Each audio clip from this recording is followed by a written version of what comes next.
Hey everyone, Martin Pytela for Life Enthusiast podcast. And with me today, Jessica Faulds, a warrior if you want. She is one. And Jessica's story is compelling. My story, I was destroyed by, well, medical injuries. I don't know how Jessica's came by, but we'll find out in this conversation. The important part is that she has overcome, and let's find out how.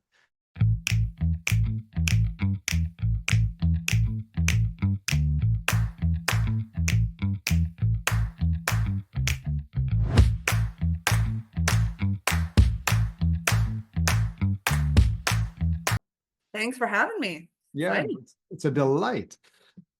And so, Jessica, let's name the problems that you've had and how did you get into them? So I was diagnosed with MS or multiple sclerosis 1 month after my 15th birthday. Early. Um, so I'm one of, at the time, I think about 2% of people are diagnosed before their 18th birthday. Um, I woke up one morning and my left eye had stopped moving. So like this eye was frozen in place and my other eye was moving normally. And I hid it from my mom for the day, and my dad was out training because he's an Ironman. Um, but eventually by the end of the day, she took me to the emergency room in our hometown. They said they thought it was a lazy eye. If it hadn't gone away by Monday, go see your eye doctor. On Monday, obviously it hadn't gone away. So we couldn't get into our family eye doctor. So I went to see a different eye doctor who then told me that I had a brain tumor. Um, so that All right. was, Not a it bad was, guess, really, but it's not a bad guess. He was like, kind of examining me, and he just kept saying, "Oh no, oh no, no, no." And then he said, "I think you have a brain tumor or you're diabetic." Um, and then or this, maybe there's a gerbil living in your brain. yeah, like there was, and this was before cell phones. So he actually took my mom then. So he left me alone at 15 in the exam room and took my mom away, and gave her a phone book and told her to find our family doctor's number. And then called him and said, I have your patient here. She has a brain tumor. Our family doctor very quickly reassured my mom that there's no way to diagnose a brain tumor, just by looking at someone's eye. They got me in Yep. for an MRI. Yep. The MRI, we never got the results. All we were told was they were trying to get me into SickKids Hospital in Toronto. But I have been the same height. I have been the same build. I've never, at the time I was 15, I could have passed for 22. They said, we don't know if SickKids is going to take her. But SickKids did end up taking me because on paper I was a pediatric patient. And I got diagnosed with MS. And then from that point on, through Did you my MS journey, yeah, did I you progress with that? I did. So MS, how it works, the very title is multiple.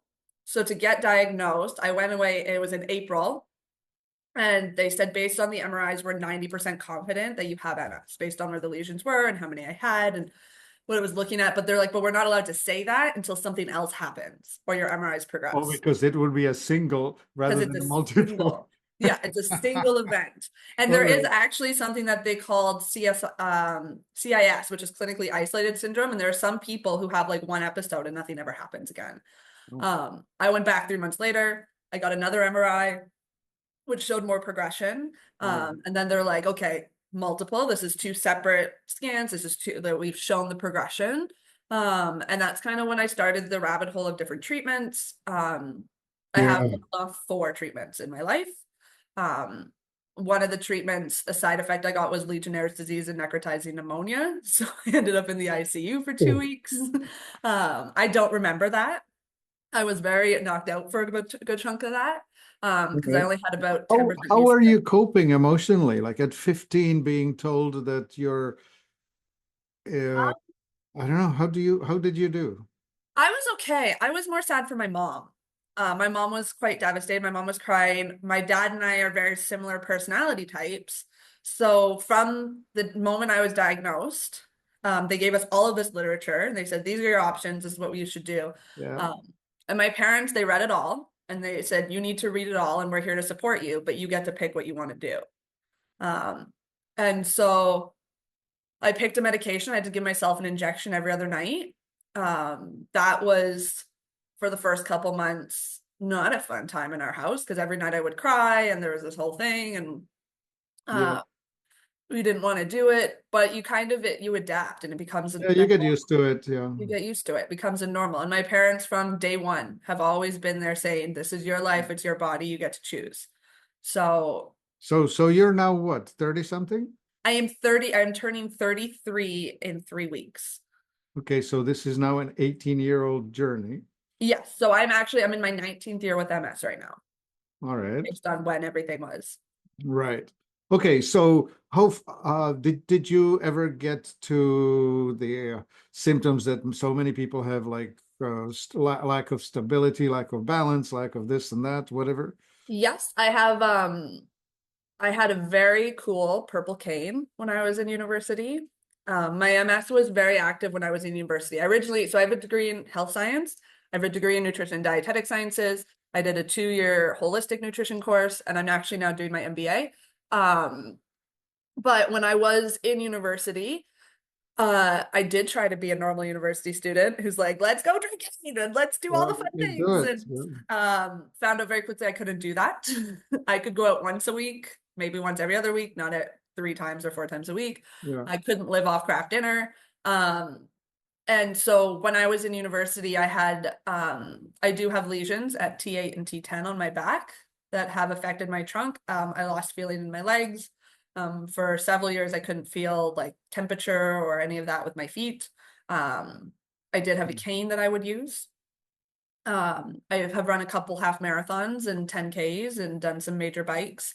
And it was always there's a girl in the States. There's a video called Catching Kayla. So as long as she was running, she was good. But when she crossed the finish line, she's down. And I have done races where a family member or friend has had my cane, and as soon as I cross the finish line, they'll throw me my cane, and I actually use the cane to walk through the end. Right. So running is okay, walking is not. Once you stop that moment, for me, at least at the time, I was very lucky with my stem cell transplant. I have not had any progression or symptoms since. Oh, you mentioned stem cell. Yes. Okay. So I failed off of 4 treatments. So I started with a drug called betaseron. They're all interferons. I did betaseron, and then I did Tysabri, which is one of the first infusion medications. That was great. I didn't have to do injectables anymore. But if you have an antibody positive in your bloodstream, it puts you at a higher risk for brain infection. And so I eventually said, I don't want to be on this medication just Right in case on. things go wrong. So then I did a drug that was the first oral called that I could take called Gilenya. I failed off of that. I was still having active relapses. Yeah. And at the time I was a student, so it was really important to me that we get my medications covered while I was still under my dad's health plan. And Yeah. so I decided to do a drug called Lemtrada. And how Lemtrada works is you do an infusion all day for 5 days. So you're at an infusion clinic for like 9 hours for 5 days in a Okay. row. And then the next year you go back and you do an infusion for 3 days. And at the time, I believe they'd said it like halts progression of MS in like 80 or 90% of patients. Like Interesting. it was Is it that was is that a toxic thing or what is I called it chemo light. If you look it up, it was used as a chemotherapy for other all right, so medications. it's a trying to kill stuff that Yeah, the way it was described to me is they are like, your immune system, go home, you're drunk, you're all being fired. So it kind of like plummets your immune system, all you right, build it back up. And then the next year they said, you're doing better, but you're still not great. We're going to reset you again. all right. Um, so I did Interesting. that. Okay. That's the one that gave me I got Legionnaire's disease and necrotizing pneumonia after that. Yeah. Um, Yeah, because it's killing you. yeah, it wiped out everything, and I just happened to be exposed to Legionella at some point. We have no idea where. Um, and then You I may moved to have been Calgary. harboring it all along, just Yeah, keeping it in check. And when you shut the immune and system then down, it just is allowed to go. yeah, it comes up. So I like sat down with an infectious disease specialist. They're like, we have to figure out where you got exposed, and I'm like, I'm living in London, Ontario at university, so we don't know where. Uh-huh. And so after that, had a couple years where I didn't have to do anything. This was supposed to be it. I ended up moving 3,600 kilometers away, so to the other side of Canada, because I'm originally from Ontario. And I had an MRI here, and my neurologist, who's a very He's a young neurologist. He's pretty progressive. He's really All right. wants to be aggressive with his treatments. Said your MRIs are showing that the Lunchata didn't work. Your MRIs are progressing. And I want you to have a stem cell transplant. Okay. And I said, go to hell. I Oh, don't want to do it. okay.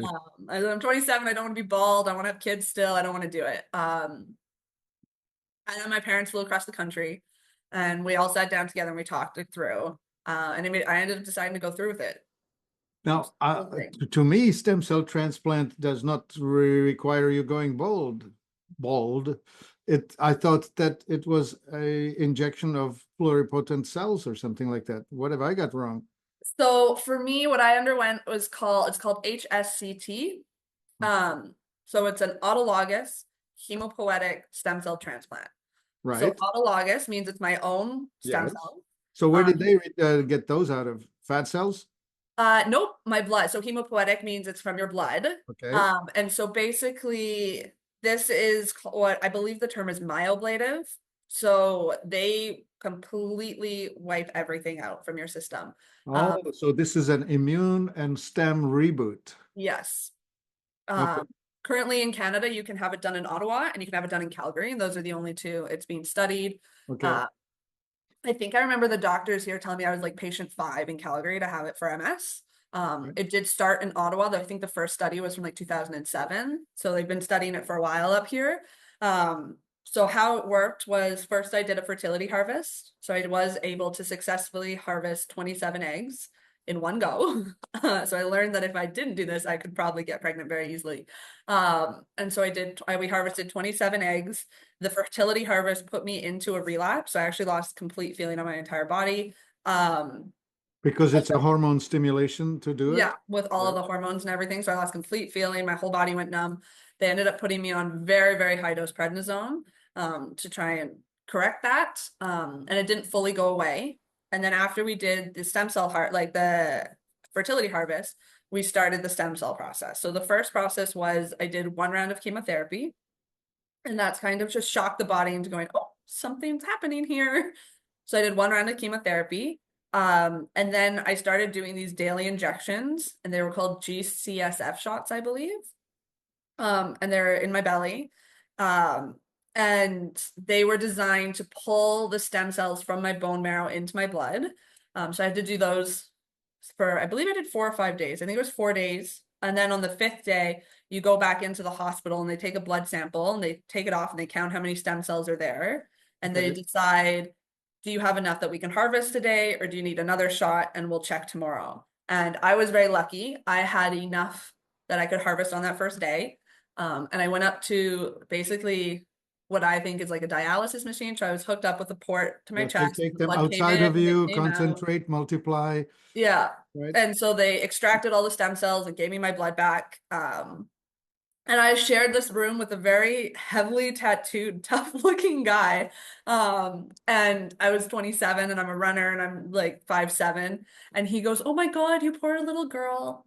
You were like, he compared the pain in his bones. He's like, how did you survive the weekend? Because for him, the pain in his bones, he compared it to being shot.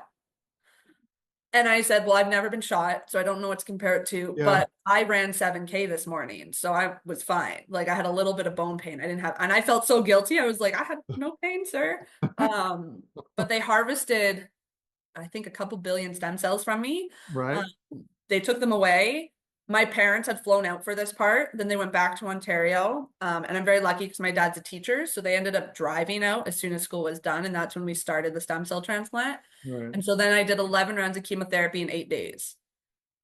Um, Yeah. and it wipes you out completely. Cutting you down. Yeah, like at one point they walked in and they said, we want to give you a blood transfusion, but we've run out of your blood type because I'm A negative. And they're like, so we want to give you A positive with the medication so there's not a reaction. And I was like, that doesn't sound great.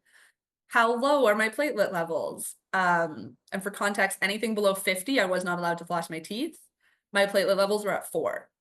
Right. Because any tiniest nick and Yeah. you're bleeding to death. Yeah. So they're like, yeah, you need the so I ended up having this infusion. Like we did the 11 rounds of chemotherapy in 8 days, which is not a fun experience. It is Not good. Highly don't recommend if people don't have to do it. Don't just My would God. not recommend. All right. So you had your journey. So somewhere along the way, before even this, you have become a fully trained nutritionist, health sciences.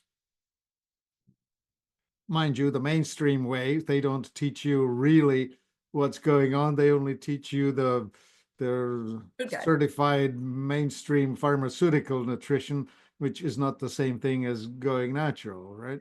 Yeah, so I have like a degree in health science, med sci. My original goal was to be a pediatric neurologist and help kids like myself, Yeah, but my health would never have allowed me to go through with all of the med school and all the stuff that you needed to do. It's quite bad.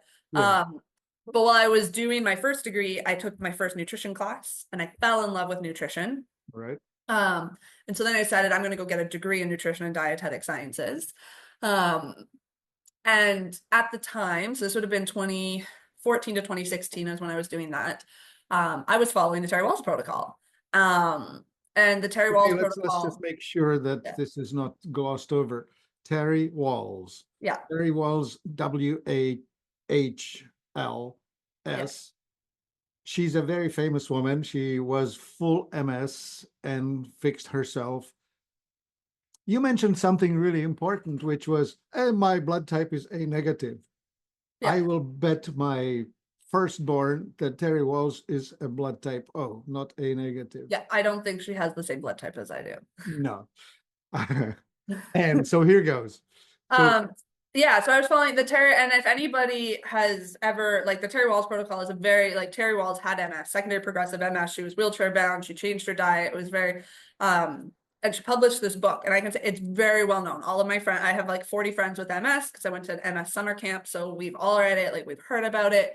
Um, and when I was in university, I was like, I'm going to do this. Like, this is supposed to be functional. It's supposed to, and if there's different levels to the Terry Wahls protocol. And I said, screw it. If I'm going to do something, I'm I'm going all all in. in. So I was like, level 3, let's do it. And level 3 involves organ meats. Okay, so let me explain something here just so yeah, this audience knows me as a metabolic typing advisor, where interact with how genetics intersect with food inputs. And depending on your genetics, depending your ancestry, whatever your ancestors ate, that is your sweet spot. So if your grandparents were Eskimo, then you're going to be just fine eating raw seal meat and whale blubber. But not everybody's like that. And so when you in mainstream medicine or in general mainstream, people don't think of these things. They think that every human is identical to the other. And that is totally not right or not true. So here goes how you did on level 3 Terry Wahls organ Yeah. meat. So I was in university and I remember at one point I drove around to about 7 different butcher shops looking for a cow's heart. Because they in the book she says the cow's heart is closest to like if you've never had organ meat. Um, Yeah, well, it's just to be clear, this is the high purine stuff. So it yeah. starts with raw bison meat, and then going in from there would be tongue, heart, liver, brain, kidney, lungs, all of that stuff that is super high in purine. Yeah. And so I cooked a cow heart. I made a cow Mm. heart stew. Okay. Um, and then I couldn't eat it. I couldn't do it. Yeah, I would expect that you with your A negative blood, you would want to throw up. Just I fed it to my roommate. He loved it. okay. But I was trying to follow, so I was following essentially there are other term people call it a paleo diet. I was eating meat, I was eating like vegetables. I wasn't eating anything with wheat or gluten. I wasn't having any dairy. And Awesome. at this time I was going through my nutrition degree at the University of Western Right. Ontario. Well, let's highlight this little bit, so you just gloss over it, but Yeah. let's highlight it. So, paleo is essentially pretending that agriculture was not invented. Yeah. So we're going in with whatever grows in nature, natural. So salads work. Some tubers are okay, but mostly not. And grains are out. Yeah. And Grains are dairy out. is out, and meat is in because we're hunters. Yeah. Well, A negative blood type is no hunter. A No. negative blood type is a farmer. Yeah, and so we had it. I was trying to follow this paleo, like Terry Wahls style of diet, where I wasn't having dairy, I wasn't having grains really. I was eating a lot of meat and a lot of vegetables, while doing my degree, and everything that was in my degree was based on the Canadian Food Guide. Right, which is Yeah, where I was just saying the yeah, mainstream nutrition is nothing like natural yeah, sciencey nutrition. That stuff has been designed by industrial agriculture marketing boards, not by science. yeah. And so every assignment that I had to do, I had to compare my diet and what I was eating in my food diaries to the Canadian Food Guide. Um, and I don't know, it's been years, it's been almost a decade since I graduated, so I'm sure it's changed, and the Canadian Food Guide has actually changed since. Um, It's not much but better though. it's well, I think they got rid of dairy. They're not saying that everyone has to have dairy now.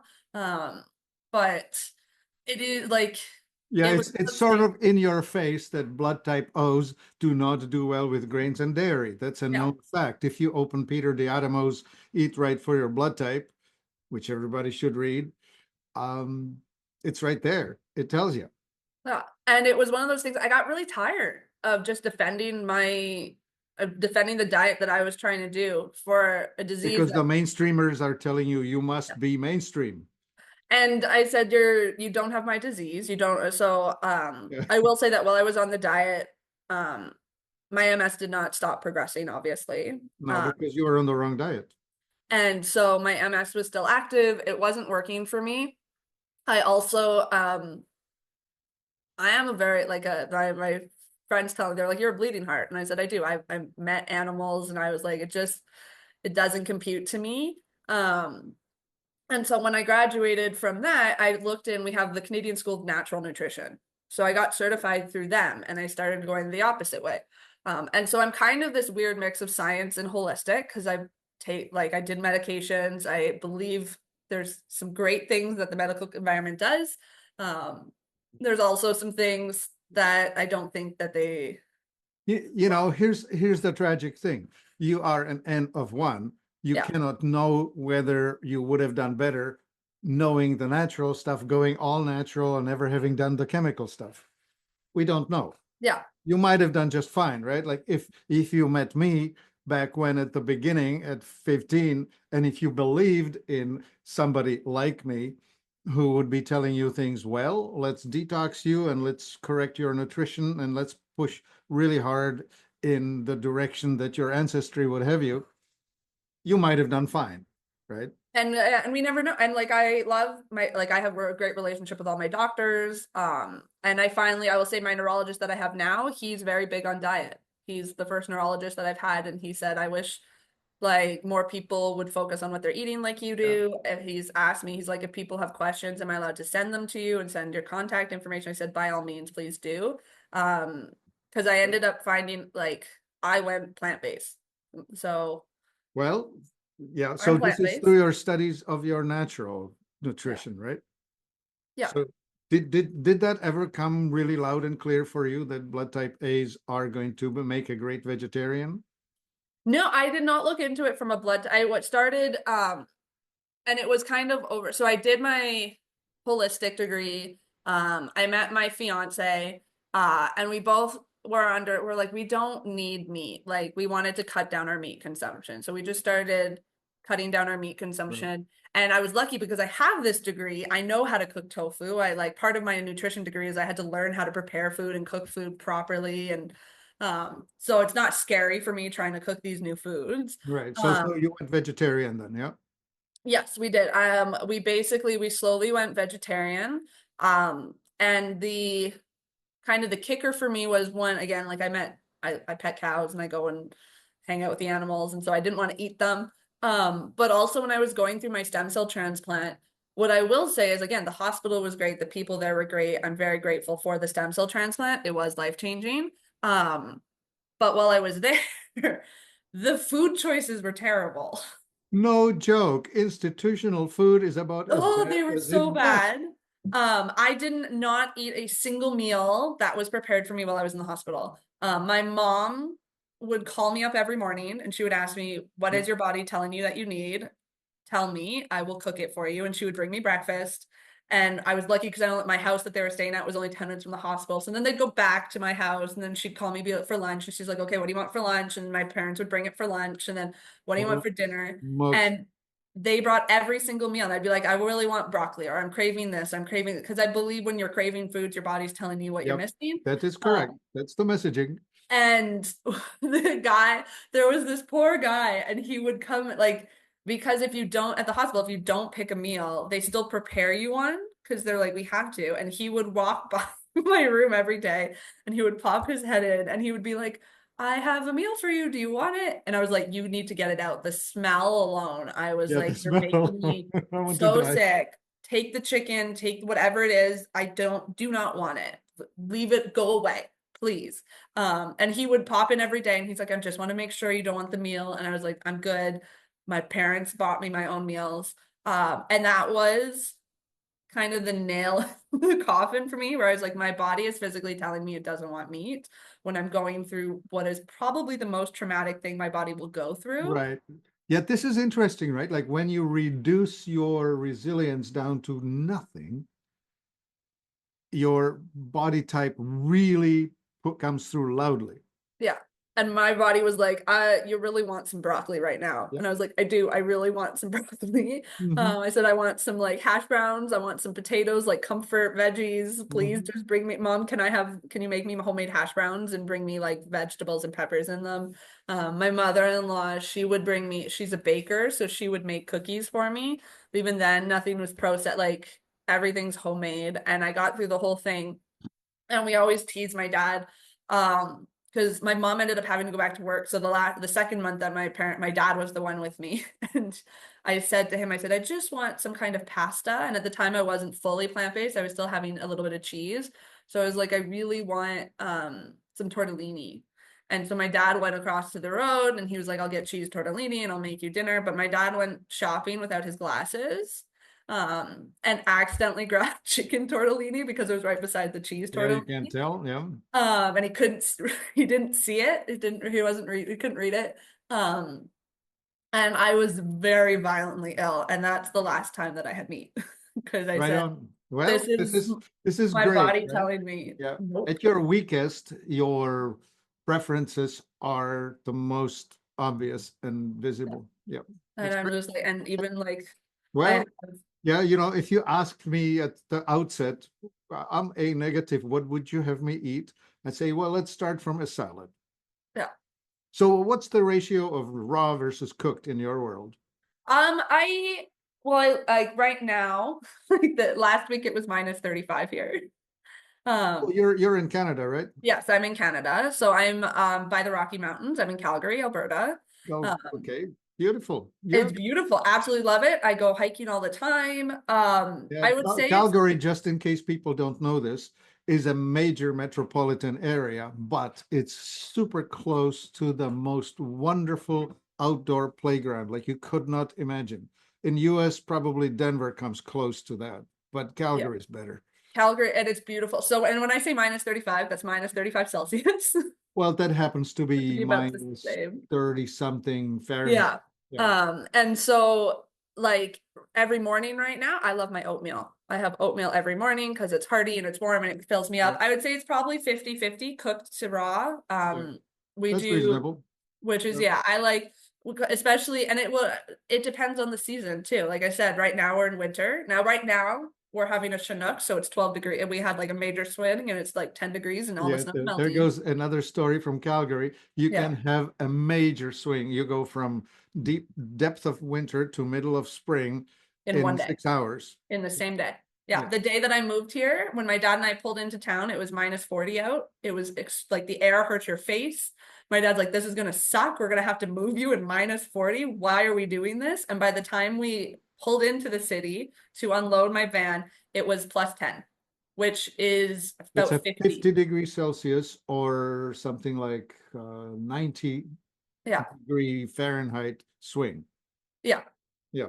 And that's in like 4 hours. That was Right. us driving Yeah, yeah, 3 you're hours. going from one climate to another Yeah. because the wind has just brought it over. Yeah, and it's whatever comes in off that. So it's absolutely, so for me, it also depends on like the season. Like right now, when I wake up in the morning and it's cold, I was like, I want my oatmeal. I want like warm and comforting. I've always been a big oatmeal person since my grandfather made it Makes for me. sense. Again, blood type A, Yeah, give me awesome. my oatmeal. Give me my oatmeal. I also do a lot of like we have veggies. It's a little Yeah, harder right now, depending on where the veggies are from. But we have vegetables that I just cut up, and I have my yeah, partner and I, one of his, I'm very lucky. I don't know his blood type. I said, we should figure out your blood type. Because he loves eating veggie too. He doesn't eat meat. And some of the times I will just cut up a bunch of vegetables and have dips that I've made, and we'll sit and have that for dinner and just munch together. And yep, I'm like, this is all we want. I do a lot of soups. yeah, Like, yeah, awesome. Yeah, I mean, I am also the CEO of a superfood manufacturing company, Excella brand. So you would probably relate to it. We make blends of things like sprouted barley and sprouted kamut and alfalfa, chlorella, spirulina, all of that greenery. We just put it in a bottle, concentrated and ready for people. So we understand how or who it's good for and who it's not good for. no. And Right. even like we have there's a company in Calgary that I love. They're called Microgreen YYC. So they Yeah. grow all these local microgreens, and they come and they give me Yeah. a delivery of like 2 packs every week, and Yeah. they take the containers back, and it's very sustainable. And so we eat, Yeah. I do a lot of Indeed. smoothies and Yeah. The future of urban nutrition, if there is one, is in indoor sprouting. yeah. You can do that in a high rise under LEDs, which is what they probably do in some hangar somewhere. No, I'm getting a tour on Thursday. I'm Yeah, getting a tour awesome. tomorrow.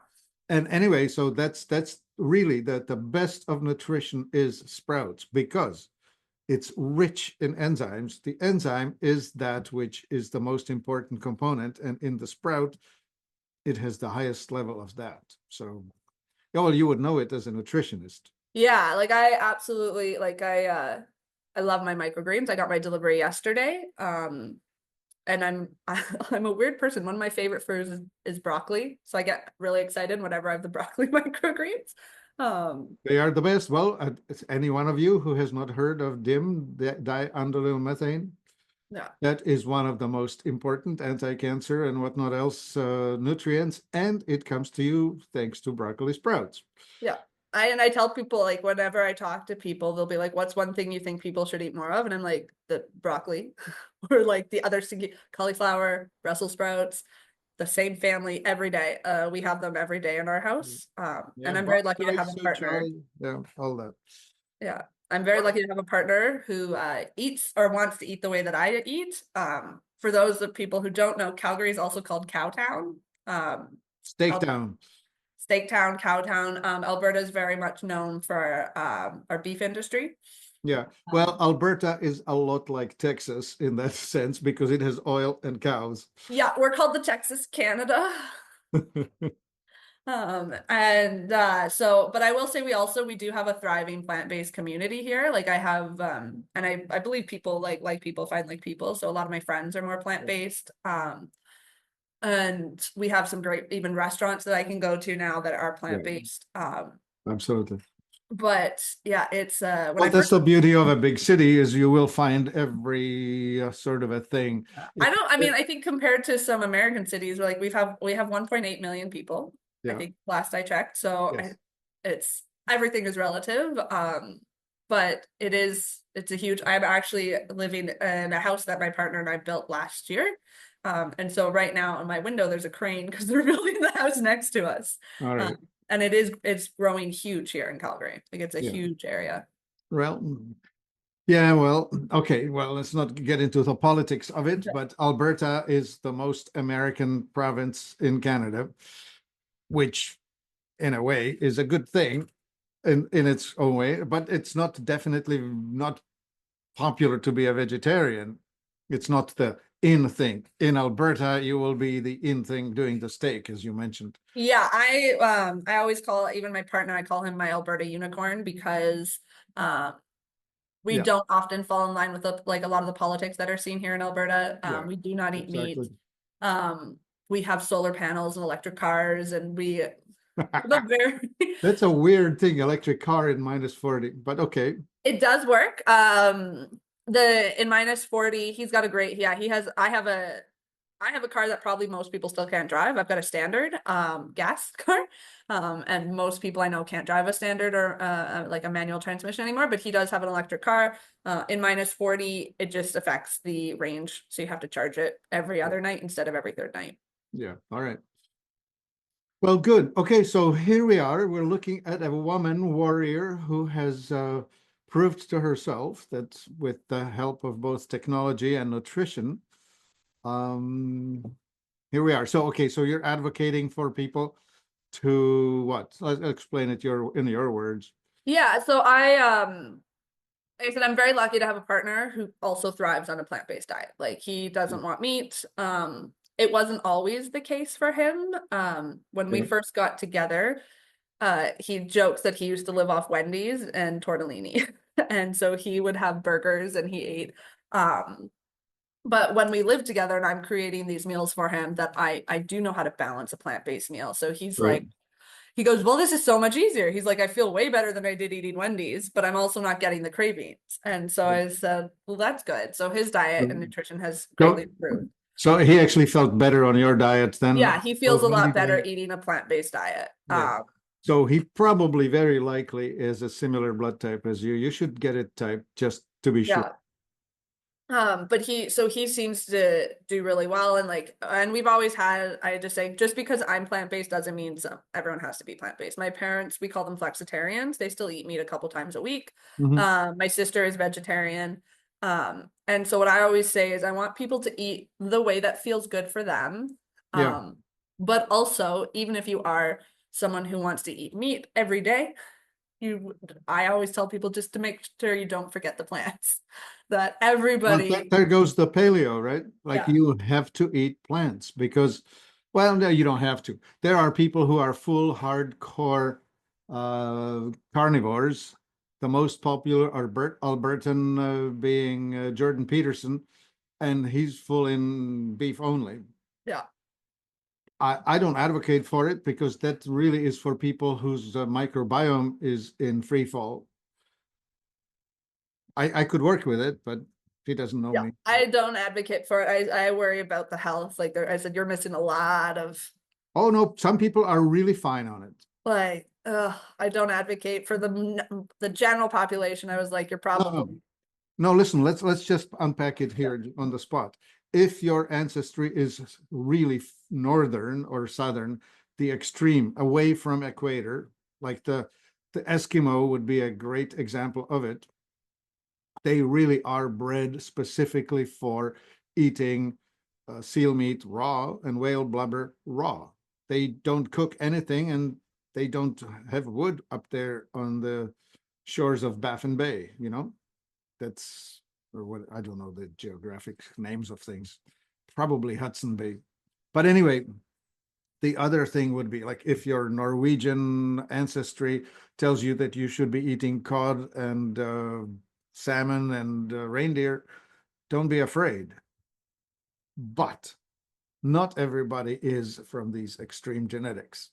yes, Therefore, understand that there's a full range of full-on fruitarian, which is really extreme. Like, for example, imagine someone from like a North African oasis.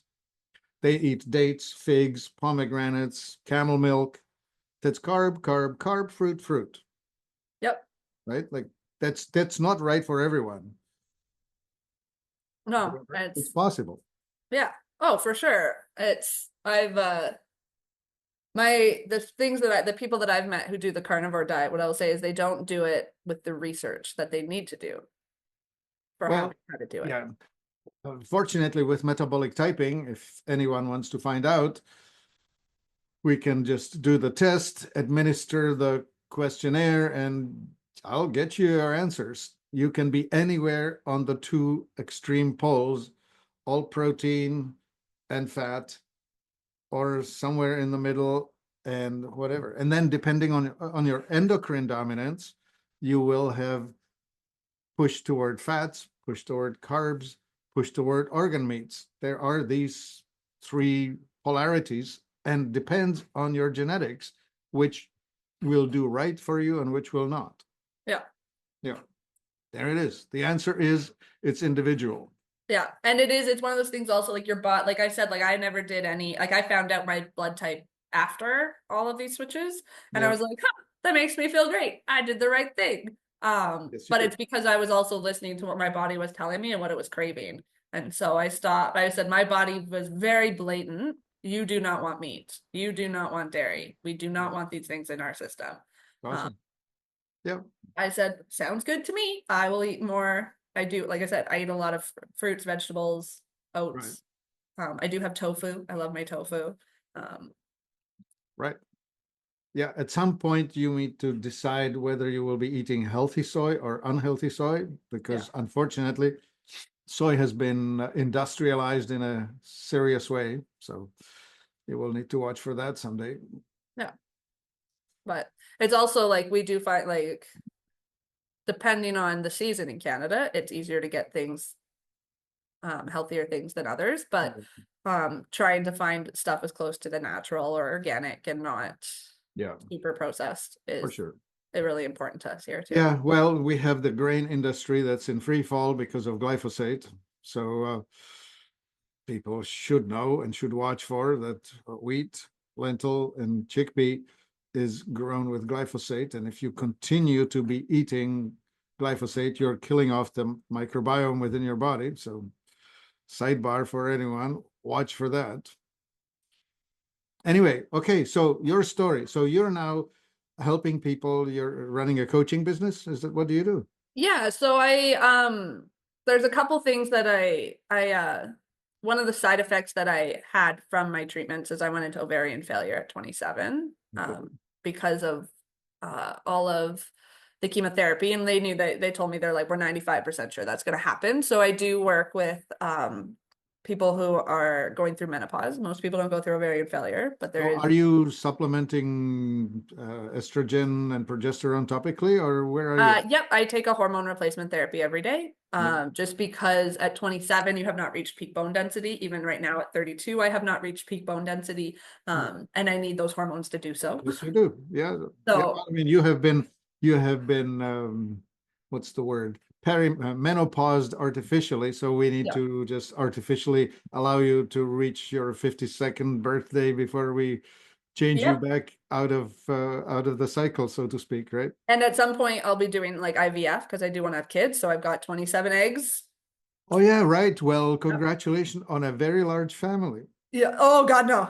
I was like, well, you're gonna use two. I want to use two, please. I don't want more than two kids, but they did successfully harvest 27 in one go. And so I do work with people. One of the other things that I had struggled with is the diet industry and what women are supposed to look like. So I Yeah. do coaching for women about menopause. I do coaching for women about like figuring out how your body feels the best. Not everybody is supposed to be the same size. Not everybody is supposed to eat the same food. So like, what does healthy look like for Yeah. you, and how are you thriving? Yeah. So I Yeah. do that kind of the Yeah. coaching, and I give talks on it and my story. Yeah. Yeah. In my world, we call it the endocrine dominance that drives the body type Yeah. and the nutritional preference. And we also teach the hormone replacement because that is these days it's an issue, especially with the ubiquitous availability of plastics in our world. They seem to dysregulate us pretty bad. Yeah, so I do, that's kind of like the coaching I do. And I just and I've also I've become a big advocate for women's health. That's the other thing that I write about. Like I started a Substack and I write every day on different topics that interest me, nutrition being a big one of them. Wow. Women's health being the Well, other. let's tell them where they find you. Let's dictate the Substack address. Yeah, so and people can just find me at my website is just www.jessicafalds.com. That's It's Jessica, you know how to spell it, double yeah, S, and then FAULDS yes. .com. .com. My Substack is there, my nutrition stuff is there, my story is there. And I talk a lot about like women's health and different symptoms. I have found over the last 19 years going through this that there's a lot of things that people are embarrassed to talk about.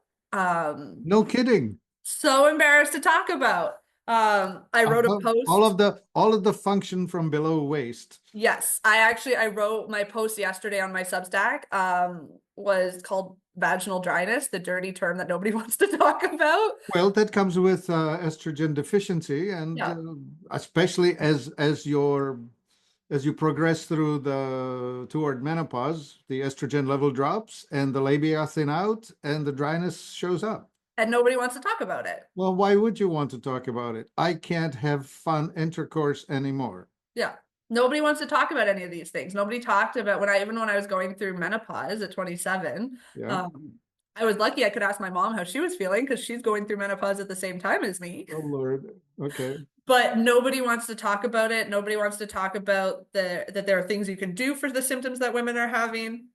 And so I talk a lot and I do a lot of work as well in advocacy. There is an unfortunate trend in our healthcare system where women's pain is not seen as serious. Now this is surprising to me because there are more female doctors than male doctors now.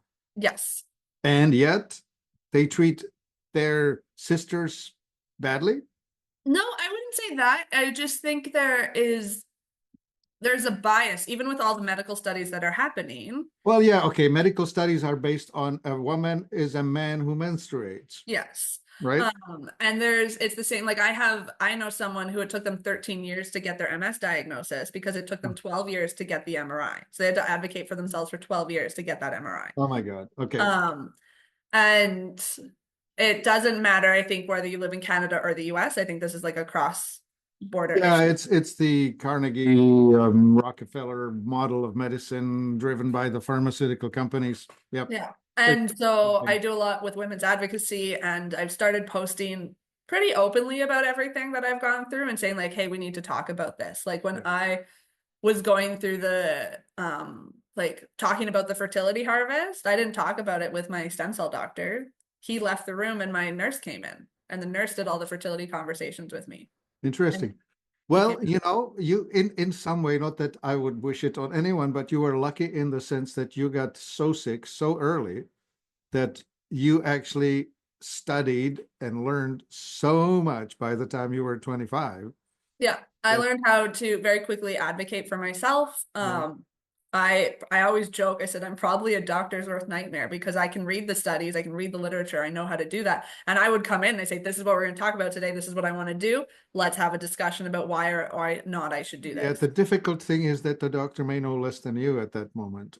And I've been very lucky with my doctors. Like I will say the doctors that I have had in my life, the doctors I've been exposed to, for the Okay, most part have all been very open and have those conversations with me, and we have that's a very great. good debate back. Yeah, yeah. I remember this funny conversation where the doctor says to the patient, "Well, don't think that reading on Google for an hour is going to replace what I know." And patient's response is, "Well, I've been with this for 20 years, so don't you be trying to put your 6 weeks of lectures on the topic over top of me."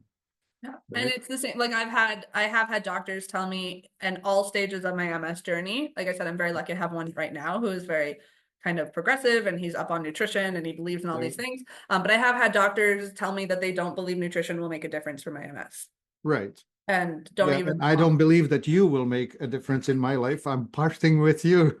Yeah, and that's why I tell people all the time. I'm like, you have the right to ask for a different doctor Yep. because I said I have always done the treatments. I've talked to people, I've done the research, and I have chosen treatments that work for me. But I'm Yeah. also going to do I said I see a physiotherapist, I see an osteopath, I see an Yeah. acupuncturist, I see like Yeah. all Yeah. of these It's other awesome. natural. Yeah, I it's awesome that you are now so open-minded. I guess you were forced into being open-minded, but had you stayed in the mainstream model box, you would have results that are much less, mm, whatever you call them, positive as you are now, right? Yeah, I'm probably the only person in the world where I have a letter that says that I don't have MS anymore. Um, Yes.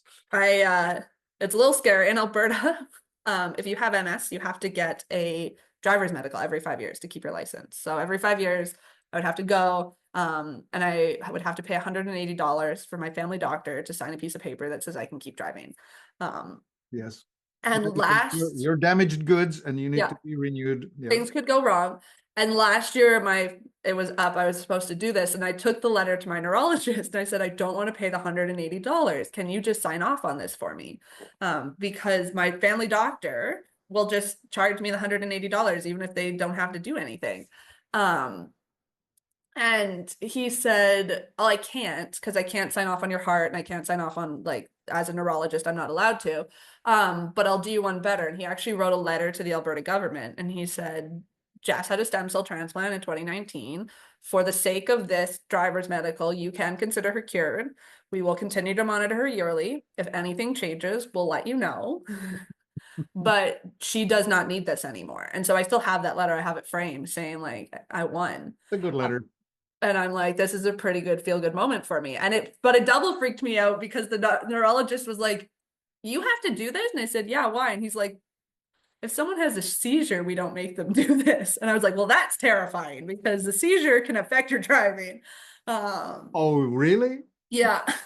You mean like when your brain shuts down for a minute or so, it's okay? Yeah, but they don't have, he's like, we don't have to report it to the Alberta government if someone's had a seizure. Yeah, isn't They that don't funny? necessarily, Yeah, and I was like, that terrifies me. But I was able to get this letter, and I have thrived. Like I don't worry about my MS anymore. Technically they'll say I will never be cured. I will always have the diagnosis of yeah, MS. right. You will always be an alcoholic. Yeah, yeah, yeah. And so, but I was able to get life insurance again. I don't have to do the driver's Oh, medical. really? Yeah. Now that's an interesting concept. Life insurance, right?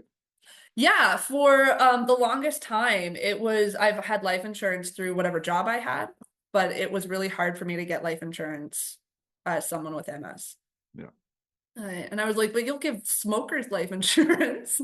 Like, and people don't realize that most people with MS I doesn't think shorten the their life. problem is the actuarial tables because the trajectory for MS in mainstream is not so good. I mean, you're really not typical. Oh, I have like from my research, like for the average person with MS, it doesn't necessarily shorten their lifespan. It does affect their quality of life, but we're not going to die earlier. Right. But I have like I said, I've got about 30 friends with MS who are all my age. We met at an MS summer camp. Um, Yes. Okay. and So have you at any point come upon industrial age toxicity as one of the contributing factors? no, we've never I've looked into my family and we say I played the MS lottery and I lost. Um, I mean, from my perspective, right? Like number one common factor is industrial age toxins, heavy metals and volatile organic compounds and plastics and the name of it.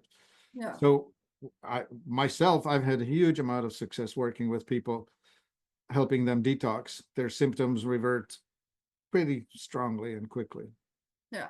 I never looked into that. I grew up in a very small town in Ontario. Like I grew up on the water, just loving life. And but like when we've looked at why I got MS, um, I've been a part of lots of studies, like a lot of studies. Like they've Okay. taken my blood, they've taken my family's blood, Yeah. they've done Yeah. um Yeah, you will never find the toxicity in the blood because the body will push it out of the blood into storage, which will be fat. And fat is in your brain, in your nerve sheath, and of course on your belly and tush, but it goes into all of that, right? but yet Well, we've never anyway, looked if ever you into want to talk about it yeah. offline after, Yeah, for sure. I'll Like I be said, I'll be interested in having this conversation with you. yeah. But anyway, I appreciate the fact that you have found your way, that you are able to help people, especially women. Yeah. There are a whole lot of things that are specific to women that men can Gloss over. talk about, but not really understand. Yeah. Yeah. Women are not little men. That's what I always say. We're not little men. Right. Which Yeah. is how mainstream medicine has been treating women. As I said, it thinks of women as men who happen to menstruate. But Yeah. that's not the Because same. our hormones are too hard to Yeah, control for, and it would affect studies. And I said, yeah, but if you're going to use those studies and then put it on women, don't you think that our hormones are going to affect whatever you're now doing to us? You know, there's one other thing that affects studies, and that's the metabolic type, which again, you will get the outcome of the study skewed heavily by this distribution of the metabolic type through your sample of the population that you're studying. So if you have a small sample, which often they are, like they do studies on 20, 30 people, and it could easily be skewed, I don't know what, 80-20 in one particular direction and totally mess up the study. Yeah, it's I think there's a long way to go in developing some of these studies for sure. All right. Well, good. So any one of you out there, especially females, who would like to get a really good perspective on life living with chronic inflammatory degenerative neurological problem, here's your advocate, Yeah. Jessica Faulds. And eat more broccoli. That's my first. Who eats more broccoli to save herself? Broccoli. There is an important component to it, especially broccoli sprout, if you really want to go. Yeah, it's oh, this has been great. I think it's nice to hear like the alternative, like I call them, it's alternative because we're not Western medicine normal. But I've always been someone who I'm just like, from the moment I got started, I said, I'm going to do everything I can. And unless you can show me that this is hurting me, I'm going to try it. So unless there's proof that it's hurting me. Yeah, I've had my health issues in Canada. Mine were mostly caused by mercury toxicity. I had a long decline into serious health problems. And they were all solved not because of Canadian health insurance. They were caused by the health insurance. Everything that ever helped me was paid for by cash. The mainstream had very little to help me. Yeah, I think I've been like I've had the opposite. Like I've been very lucky with the treatments that I have had that have helped. Which is because like the cost of a stem cell transplant from when I asked them was about $150,000. Yep. So I was very lucky, like I didn't have to pay for any of that, but I do go see like my natural health people and my physio, my osteo. I've been lucky I don't have to pay for the nutrition part because I do that myself. Yes, the groceries. All right. Great. Okay, Jessica, it's been a delight meeting you and talking about all of this. I'm looking forward to our next encounter, whenever that may be. Hopefully in the future. Yes, indeed. So Jessica Faulds, FOULDS.com. FA, pardon me. Yeah, FAULDS. Thank you Yes. for correcting me. And this is Martin Pytela, life-enthusiast.com. Thank you for staying with us all the way to this end. Thank you, Jessica. Thank you. My body's a temple, but the walls are cracked. Stuck in the rubble of the years I've stacked. Stagnation in my veins like a river to the dust. Toxic whispers in the wind, but I gotta rebuild. I must.